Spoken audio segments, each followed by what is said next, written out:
But then you back off, and then you let them take over the race, and they close you in, and that's the worst thing.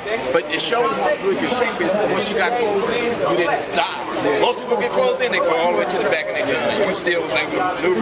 That's good.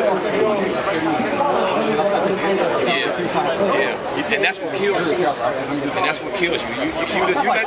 But you know, next time around, we gotta run aggressive the whole way. Ain't no backing off, ain't no being indecisive. You gotta go for it. Good job, though. Get warm and get out of here. Get that cool down. Dwayne, you got a second? Yeah.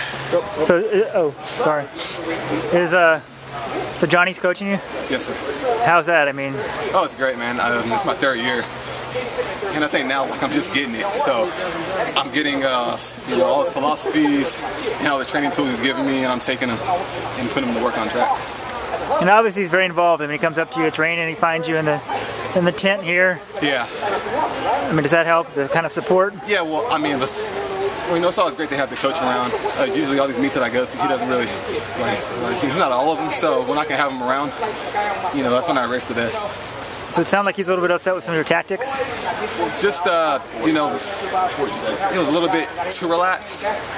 We wanted to dictate the whole race, and it kind of didn't happen. Kind of, you know, we got boxed in parts, and we don't really want to be in positions where we have to get boxed in and have to, you know, maneuver our way out of it. So.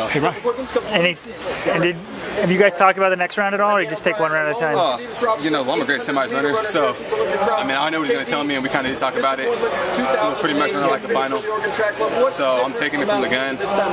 If Jock is on my heat, you know, kind of sit on him. But yeah, we're going to run aggressive. All right, good.